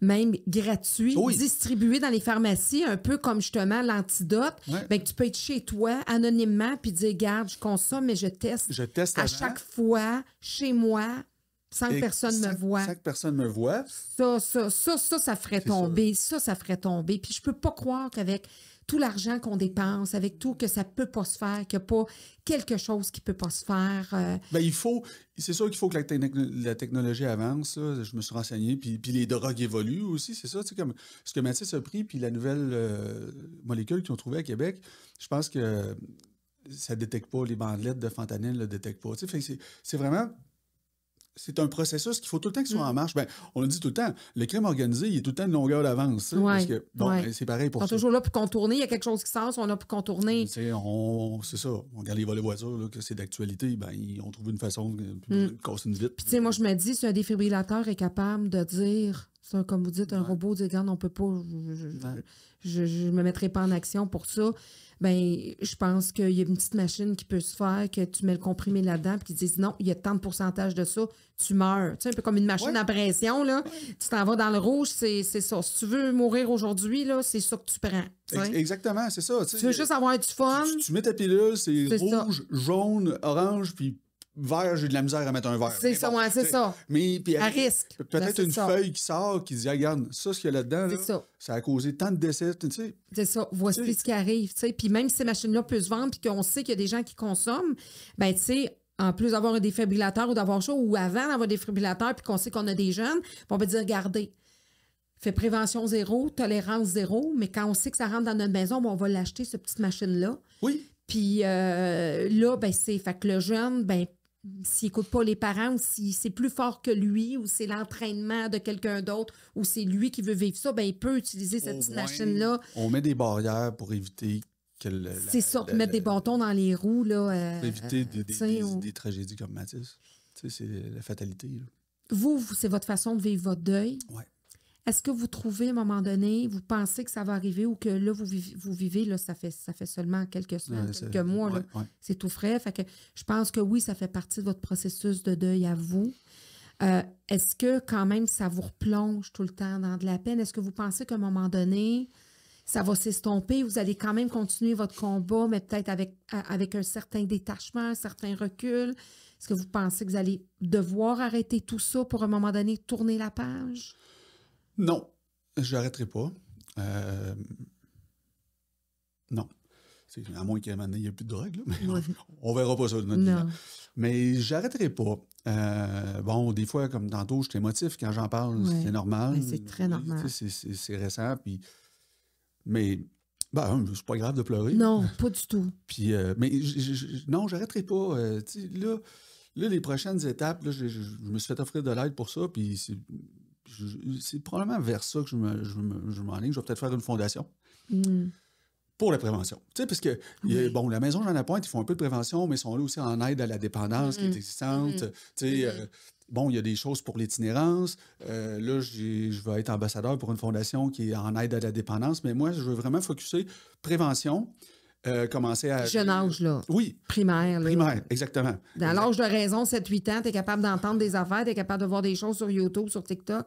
Exactement. Tu es capable d'entendre parler de ça. C'est comme ça que j'oriente ça. Fait que ça va toujours rester pour moi une mission. D'un point de vue de la douleur, ce que j'ai lu, ce que j'ai compris, on est dans un groupe de parents qui ont perdu un enfant.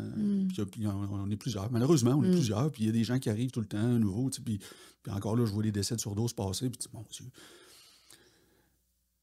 la douleur, je pense que ça va s'estomper. Ça va toujours être dans nos cœurs, toujours être dans notre tête. Mais lentement, déjà, j'essaie d'orienter plus sur les souvenirs que sur le moment fatal. C'est ça. Sur vos deux autres qui sont sur là mes deux aussi, autres. parce que... C'est ça. Puis, tu sais, Frédéric, elle a 10 ans, puis elle était bonne, parce que... Oui, parce que c'est ça, là, on n'en a pas parlé encore, mais les enfants, ça s'est passé comment pour eux? Beaucoup de colère aussi. Frédéric, elle cognait dans la maison, elle était fâchée. Lui, un petit peu plus renfermé, mais il en a parlé, tout ça, puis on en parle encore aujourd'hui. Mon Dieu, je m'excuse, comment ça se fait que j'ai ça là, moi? Allez-y. Fait que, mais tu sais, Frédéric, elle a dit de quoi de vrai, là? Je pense que ça faisait 3 jours. Puis elle nous a regardés, puis elle dit, tu sais, papa, là, il va falloir commencer à sourire un jour. La vérité sort de la bouche de nos enfants, des enfants. Puis les enfants, ils vivent pas ça pareil. Ils ont une résilience étonnante. Puis ils nous donnent la force. Moi, c'est ce qui me donne la force, c'est les autres. À soir, on s'en va. Mon gars, il y a des cours de ski le samedi, dimanche à Tremblant. Je me donne de l'ouvrage, mais c'est pas grave. J'y vais. Frédéric, elle aime ça. Elle vient souvent. En fin de semaine, elle reste à Montréal avec sa mère, mais ils vont aller faire du patin, manger au resto. Moi, là, je vais y offrir à sa gang, je vais y filmer en fin de semaine. Je vais filmer sa gang. Là. Mais c'est ça, c'est eux autres là, qui nous donnent la force. Je pense qu'Olivier et Frédéric ont compris qu'ils ne toucheront jamais à la drogue. C'est Effectivement. plate d'être sensibilisés de cette façon-là. Eux autres, la prévention ne sera pas trop dure à faire. Non, eux autres, ils savent. Puis là, ben, ils voient tout mon cheminement. Puis, tu sais, j'étais content. Ils sont venus avec nous autres, tout le monde en parle. Oui, il était là. Oui. C'était bien d'avoir la famille. Puis, tu sais, c'est ça. Ils voient mon cheminement. Puis il faut les faire ça. Encore une entrevue. Mais puis je dis, papa, il n'est pas fini. Mais ils comprennent pourquoi je fais ça. Ils comprennent qu'il faut faire de la prévention. Ils comprennent. Je vous explique les chiffres. Je dis, il y en a qui meurent tout le temps de ça. C'est de faire une place à ça, de ne pas faire toute la place à ça, parce que comme vous dites, vous avez votre vie de famille, oui, vous avez vos autres enfants, puis ça, puis les moments, c'est ça, de sourire. Puis quand on a déjà commencé, Frédéric, elle parle souvent de Mathis, mais on en parle en souriant. On dit, Mathis, lui, il aurait fait ci. Fred a dit, on fait-tu des burritos? C'est le mes préférés à Mathis. On va faire des burritos. Quand on va en voyage, là, on va en voyage dans le sud à la relâche. Puis, mais c'est Mathis qui avait dit, là, c'est bien le fun, l'Europe, puis tout, mon produit est dans le sud. Fait que, tu sais, on le fait. C'est lui qui a initié votre voyage. Il était tanné des voyages de ski, des affaires de même. Il dit, non, on peut aller dans le sud, là, c'est relax. Puis le toutou va suivre, il va y aller. Le toutou va suivre. Mathis, il était drôle. Il aime ça aller dans le sud, mais il n'est pas capable d'avoir du sable sur ses pieds. Mon fils, il est pareil, il n'aime pas ça. La technique pour remettre ses sandales sans qu'il y ait de sable entre le pied et la sandale, il nous en a fait des belles. Il nous en a fait des bonnes. Fait que, tu sais, oui, on est capable de continuer à vivre. C'est important. Je le dis à mes amis souvent, parce que là tu sais, comme tantôt, je vais aller luncher avec une amie, puis on va en jaser, comment tu vas, tout ça. Je dis, ben, il faut que je regarde en avant. Ouais. Je peux pas me rouler en boule puis pleurer le reste de mes jours. Non. C'est pas ça qu'il voudrait. C'est pas exactement. Puis tu sais, je l'imagine en haut, là, puis je l'avais dit, je pense, c'est où que j'ai dit ça? On l'avait dit à tout le monde en ouais. Il dirait, hey, reviens-en, pas, là. Tu sais, OK, là, c'est fait. Mais j'ai dit à Mathilde, je reviendrai pas. Non. Puis, on peut pas revenir de ça. Grâce à toi, on va sauver du monde. Exact. Fait que, ta mort sera pas vaine. Non. Puis j'ai eu beaucoup de témoignages que déjà, j'ai sauvé du monde. Déjà des confirmations. Mes parents, mes enfants, ils ont regardé ça en pleurant. J'ai reçu des poèmes de 2 classes de 6e année dans Chaudière-Appalaches. Madame Caron a dit, voici 2 poèmes que mes enfants ont écrits. J'ai été contacté par une étudiante au collège Brébeuf. Elle, suite à l'événement avec Mathis, elle a décidé de commencer à faire de la prévention. Elle veut que j'aille témoigner lors d'une journée. Elle met en place des programmes. Elle veut faire quelque chose pour éviter la consommation de drogue dans les balles de finissant, les après-balles, les parties de session. Puis même pour aussi la performance scolaire. La performance scolaire, c'est un autre problème. Ils prennent des speeds. Mais aujourd'hui, dans un speed, là, on ne sait pas ce qu'il y a. Puis là, j'ai des gens qui me disent qu'ils veulent témoigner. J'en ai une qui a eu des problèmes de toxicomanie. Puis malheureusement, quand on a des problèmes, des fois on vend, puis elle a vendu, puis il y a eu des décès. Mais elle veut m'aider. Là, aujourd'hui, elle est sobre, ça va bien. Moi, je les encourage. J'ai eu des messages de gens aussi. Quelqu'un qui me dit, j'ai fait 3 surdoses. Puis là, ça fait 6 mois que je suis sobre. Je ne me rappelle pas de son prénom, mais j'ai dit, félicitations, lâche pas. Si tu veux m'en parler, parle-moi-en. J'y prends ces témoignages-là. Fait que, tu sais, le futur, là, je le vois que oui, je vais continuer mon combat pour ça. Parce que je suis capable de le faire. Fait que le fait d'être capable. Vous sentez la force puis le désir de le faire. Oui, puis vous sentez que Mathis vous accompagne. Je peux pas. Fait, mais d'un autre côté, on réussit avec les enfants à vivre heureux. Tu sais, je veux dire. Là, avoir des projets. Puis là, tu regardes le futur, puis tu dis, bon, ben, je vais peut-être être grand-père un moment donné. Ils sont encore jeunes, mais il y a tout ça, là. On le montre, on essaye de lui donner tous les outils à l'école. Tantôt, j'ai appelé Olivier, il va prendre un tuteur en maths puis en français pour l'aider. Mathis, il y en avait un. Tu sais, c'est toutes des choses. Ça suit. Frédéric, un matin, il avait un examen, puis qu'est-ce qu'elle m'a dit dans l'auto? Elle dit, là, je pense que je vais avoir pas mal, là. Là, j'ai étudié, puis là, je connais ça. Fait que je dis, oui, Fred, t'es capable. Tu peux avoir les récompenses si j'ai en haut de 90? Oui, tu peux en avoir. Tu sais, on s'en va vers ça, là. Tu sais, Oui, parce que votre rôle de parent continue. Notre rôle de parent continue. C'est un tsunami dans une famille. C'est un tsunami, puis nos enfants, ils ont besoin d'une certaine routine, ils ont besoin que la vie continue. Eux autres, elle commence, la vie, là. Oui. Fait que, il faut qu'ils voient, il faut qu'il y ait des projets, il faut qu'ils décident. Ça va les habiter, ça fait partie de leur parcours. Ils ne pourront jamais effacer ce tsunami-là puis cette situation-là. Ils ne l'effaceront pas, ils vont apprendre à vivre avec. Olivier m'a aidé au début de l'enquête, parce qu'on le cherchait, là, puis on a aidé les policiers. Ah oui, ils observent des choses des fois. Des fois, ils sont en retrait parce que c'est leur grand frère. Ah, mais il a trouvé un password, il a trouvé le nom de quelqu'un, puis là, après ça, il dit, j'aimerais peut-être ça, être policier ou enquêteur. Je dis, ben Olivier, si tu veux, m'a suivi là-dedans, m'a t'aider, tu sais. Fait que moi, je trouve que c'est terrible. On souhaite personne que ça arrive, une chose comme ça. C'est dur, ça fait mal. Mais il faut que je passe au travers. Regardez, puis c'est sûr que dans la vie, on a l'un de mes bons amis qui a perdu sa fille de façon tragique. Ça fait un petit bout, c'était en 2008. Julie était enceinte de Mathis. Un accident, frappé par un camion, puis elle avait 7 ans. Mais cet ami-là, je le côtoie souvent. Parce que là, vous avez quelque chose en commun. Mais même avant, je le trouvais fort, puis j'avais beaucoup d'empathie pour lui, puis à chaque année, le 26 août, je le textais, je pense à Jeanne. Mais il vit bien. Il vit bien, il est heureux. Comme il m'a dit, tu sais... Puis c'est vrai, il dit au début, tu ris, tu pleures, tu passes, mais ça va être de même pendant un bout. C'est des montagnes russes. C'est des montagnes russes. Mais là, je regarde mon ami Martin aujourd'hui, il va bien, il a une belle vie, puis tu sais, c'est possible. Il faut regarder en avant. On n'a pas le choix. Est-ce que vous avez encore des contacts avec les amis de Mathis? Est-ce que... Oui. Oui, l'autre jour, il y en a un qui est venu, il a passé 3 quarts d'heure, 1 heure dans sa chambre. En fin de journée, il y en a 2 qui viennent. Et c'est eux qui sollicitent? Il m'a texté hier. Ben moi, je les avais dit. J'ai dit n'importe quand. Puis on vit tout notre deuil d'une certaine façon, mais nous, la chambre à Mathis, on n'a pas barré à la porte puis on touche à rien. Non, au contraire. Olivier, tu sais, là, les amis à Mathis sont les bienvenus. Quand ils veulent, ils peuvent venir, passer du temps dans sa chambre, tout ça. Il y a de l'énergie qui circule. Il y a de l'énergie qui circule. On a un sang à la maison.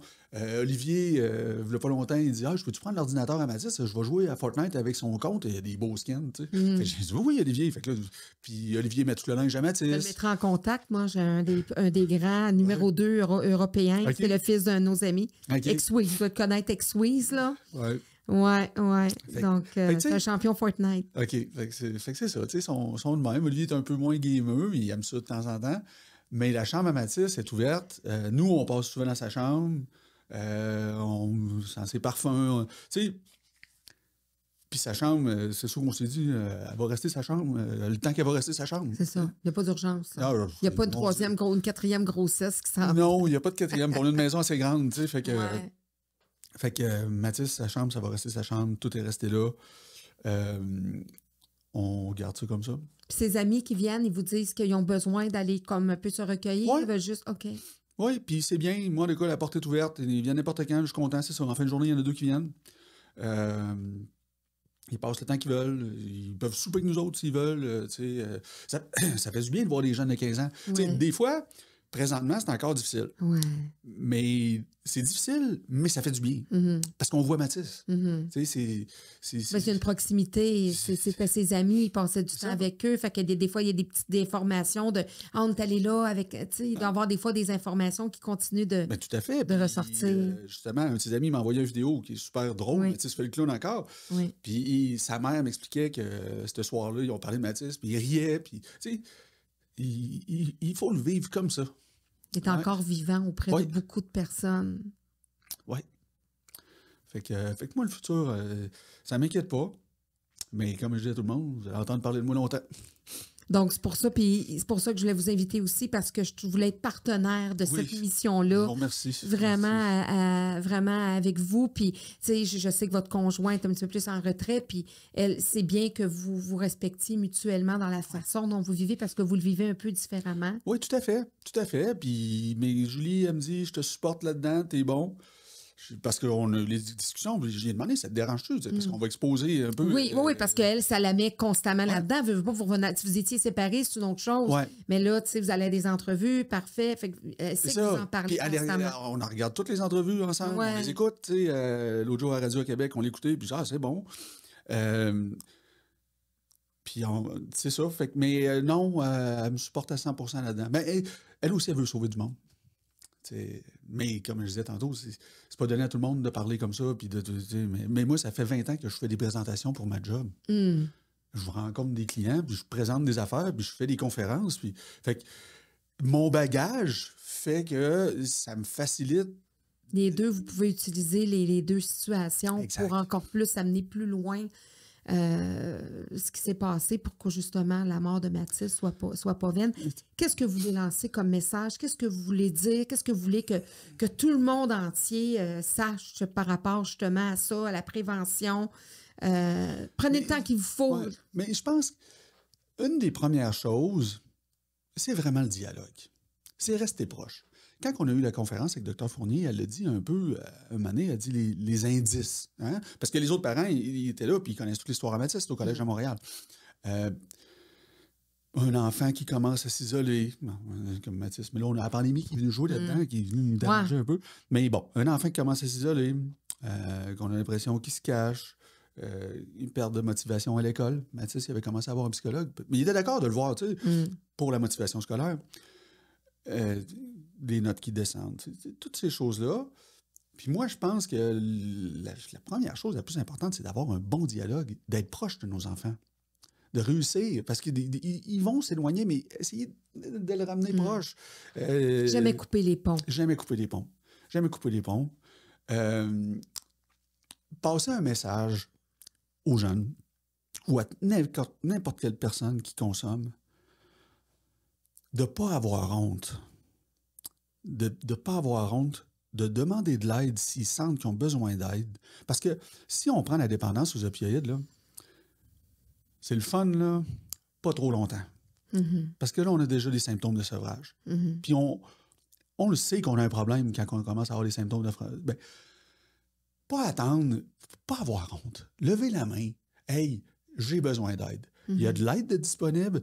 Vos parents, ils vont vous aider. Ils veulent juste votre bien. C'est beaucoup moins tabou que si on recule dans notre temps, il y a 30 ans, Exactement. dans nos grands-parents. Puis c'est à cause que les risques sont tellement grands. Fait qu'il faut que les gens qui ont consommé puis qui commencent à sentir des problèmes ou qui ont consommé une fois, mais qui n'aient pas honte d'en parler, d'aller chercher de l'aide. Parce que Mathis, c'est arrivé tôt dans son histoire de consommation, mais il y en a que ça va arriver plus tard, mais c'est que ça peut tout le temps arriver. Le risque est toujours là. Le risque est toujours là. Prendre des renseignements. Tantôt, je parlais de Jeunesse sans drogue Canada. C'est une mine de renseignements. Le site il est super bien fait. J'en ai trouvé sur le ministère des Affaires sociales aussi. Ça m'a pris un peu plus de recherche. Mais c'était quand même bien défini. Les symptômes d'une surdose, connaître les types de drogues. Mais moi, je pense que le message important, c'est de parler, puis on en parlait tantôt, puis forcer sur le « essaye pas ». Essaye pas. C'est pas une option. Faudrait pas que ça devienne une option. Faut pas « Ah ouais, tu peux essayer ». Non. Malheureusement, aujourd'hui, c'est du poison. Puis, tu sais, je veux dire, c'est comme prendre une pilule de cyanure. Ça a le même impact. Les gens, ils décèdent à tous les jours. Il y a 2 décès par jour au Québec. Parce qu'il y en a là, qui sont adultes, qui n'ont jamais pris ça, puis là, ils veulent justement, ils disent, je suis en pleine conscience, oui, puis ils font confiance, elle aurait mieux j'ai acheté ça, regarde, c'est de l'ecstasy ou je sais pas trop quoi, on va avoir du plaisir. Puis là, ils vont prendre ça, c'est du monde de 40 ans, de 50 ans, ils n'ont jamais pris ça, ils vont prendre ça, ils vont mourir. Là. Puis c'est pas des gens qui ont une dépendance, ça. Des fois, ça peut être juste pour un trip d'un soir. Il y a un de mes amis qui a un couple qui connaît, qui, un soir de pandémie, là, pendant qu'on était tous chez nous, obligés d'être chez nous, choisi un soir, on fait de la coke, il y avait du fentanyl dedans, il y en a un des deux qui est mort, puis l'autre, il n'est pas mort, mais il est passé proche. Il fallait faire juste un trip de coke, tu sais. On voit qu'est-ce qu'on... Ouais. Puis on va avoir du fun, on va jaser, on boit un peu. Mais non, ils sont tombés tous les deux inconscients, il y en a un qui est mort, puis pas l'autre. Surtout que ton corps, il n'est pas habitué, tu sais, dans le sens que c'est un autre. C'est à cause que, tu sais, la cocaïne, c'est quelque chose qui te réveille, c'est un stimulant, mais l'autre, c'est un dépresseur. Fait que tu penses prendre un stimulant, puis ça dépresse ton corps jusqu'à ce qu'il y ait un arrêt respiratoire. Fait que c'est pour ça que ne pas consommer. Si on consomme, suivre les règles, ne pas consommer seul, avoir de la naloxone. Si on est plusieurs à consommer, pas tout prendre tout le monde en même temps. C'est comme un conducteur désigné. Il y en a un qui ne pourrait pas consommer ce soir-là. Fait qu'il y a plein d'informations pertinentes sur le site de Jeunesse Sandra Canada qui sont très, très, très, très pertinentes, très bien faites. C'est ça mon message. Puis de ne pas avoir peur en tant que parent, pas parce qu'on est très, on pourrait dire sévère, quoi que ce soit, que ça fait en sorte qu'on coupe le lien avec nos enfants. Tu sais, on peut avoir des bonnes discussions, puis on peut dire que c'est des tolérances zéro, puis on peut même mettre des conséquences pour avoir l'air un peu... mais le jeune comprend. Tu peux tisser le lien de façon différente avec ton jeune, même si tu peux avoir l'air très catégorique ou très rigide à certains moments. Mais tu sais, il faut trouver la bonne façon. C'est ça, la bonne dose. Puis aussi, ce qui est bon pour un ne sera pas nécessairement bon pour l'autre. Il faut s'adapter. Nos enfants sont différents un à l'autre. Moi, je vois mes trois, puis il n'y en a pas un pareil. Non. J'aurais pas eu le même approche. Là, je le vis à 13, je le vois qui s'en va vers l'adolescence. Ouais. On se prépare, tu sais. Oui, c'est ça. Des fois, ça peut être autre chose. Ça ne sera même pas l'enjeu, ça ne sera pas la drogue, ça peut être d'autres choses. Ça peut être d'autres choses. Oui, effectivement. Des fois, c'est de l'anxiété de performance. Des fois, c'est peu importe les choses. Donc... Un acheteur compulsif sur Internet. Je dis ça de même. Mais mon fils, il collectionne tout. Oui, c'est ça. Mais c'est ça. On s'adapte. Il ne peut pas en mourir, si on peut dire. Quoi qu'il y en a qui finissent par jouer leur maison, puis jouer tout, puis ils ne voient plus d'issue d'endettement. L'année passée, j'étais rendu avec 2 serpents, un gecko, une grenouille d'Argentine dans la maison. Je suis Olivier. Tu sais, c'est ça. Ma fille, elle a 10 ans. L'autre jour, j'ai fait faire une vidéo. J'ai dit, dis-moi que tu vas être pareil à 15 ans. Elle l'a fait. Je vais pouvoir y remontrer. Mais c'est ça le message. C'est d'avoir un bon dialogue, de ne pas avoir peur, de prendre de l'information, puis pas consommer. Puis à vous, qu'est-ce qu'on peut vous souhaiter à vous? Bien, que ma mission fonctionne, que je réussisse à sauver du monde, à aider des familles, à ne pas vivre l'événement qu'on a vécu. Tu sais, je le disais tantôt, je ne souhaite pas ça à personne. Non. Mon pire ennemi, je ne souhaite même pas ça. Non. L'impôt peut y courir après, mais pas ça. Non, c'est ça. On peut souhaiter de se fouler un orteil. C'est ça. Mais ça, je souhaite. Fait que, tu sais, moi, je vais continuer. Je travaille aussi, quand même, je recommence à travailler parce que ça fait du bien aussi, des fois, se sortir. C'est une façon de changer d'idée. Oui, hein? oui. Faire une soumission à un client, c'est basique, là, mais bon, je passe à d'autres choses pendant ce temps-là. Et puis quand on est entrepreneur, on ne peut pas être malade, on ne peut pas être en dépression, puis on ne peut pas être en deuil non plus longtemps. Exactement. Fait que, non, pour mon futur, je suis confiant. Je suis confiant, mais je veux surtout, je ne lâcherai pas ma mission.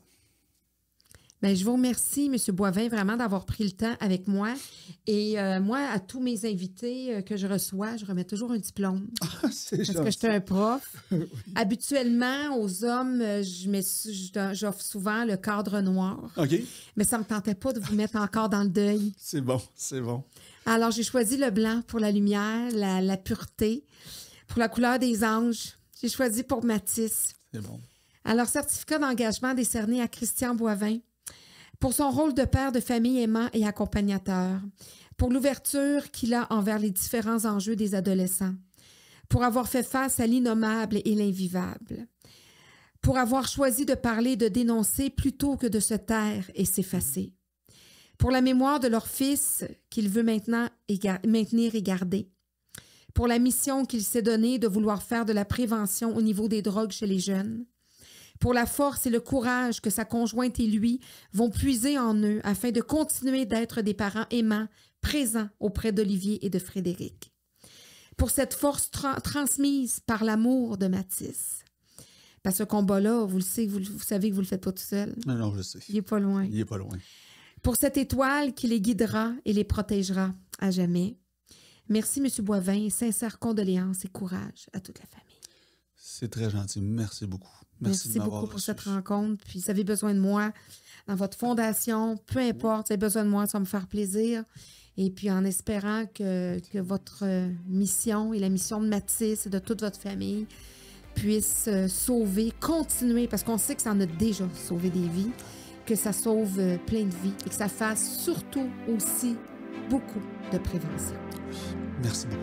Merci.